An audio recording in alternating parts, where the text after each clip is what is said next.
এইদিকে আর্জেন্টিনা সাপোর্টাররা পেল 2 রাজরানী আর আমরা পেলাম এই এক চুতমারানি। আগা আগা আগা আইছে, আগা আগা আইছে। আপনি করতে 3 দিন 4 দিন যাবত কষ্ট কাঠিন্য হাগা হইতেছে না, তারা এই গানটি শুনতে পারেন, নিশ্চিত হাগা আইব। ওই দেখো দেশি গাড়িটাই করে ডাকি কইতে জানি প্যান্ডেলের কাপড় চুরি করে না পয়রা নাচতাছে আর ব্রাজিলের পতাকাটা দিতেছে দর্শন কইরা।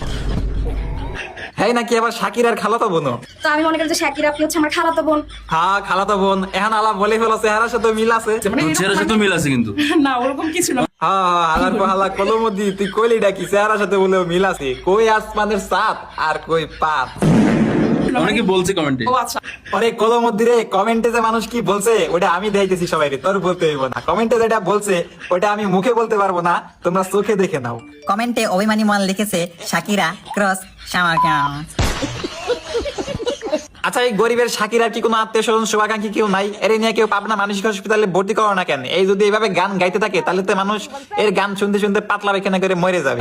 এর চেয়ে কি ভালো এর পাবনা মানসিক হসপিটালে নিয়ে ভর্তি করে দাও, ওইখানে গিয়ে এসে গান গাক, এর গান শুনে পারলে 2-1টা রোগী ভালো হবে। আর এরকম ব্রাজিল সাপোর্টার আমাদের দরকার নেই, এর চেয়ে তো পরিমণি অনেক ভালো। আর্জেন্টিনা সাপোর্টাররা তো অন্তত বলতে পারবে আমাদের 3টা ট্রফি আছে তো কি হয়েছে, আমাদের পরিমণির যে পরিমাণ জামাই আছে এই পরিমাণ ট্রফি কেউ এখন পর্যন্ত জিততে পারে নাই।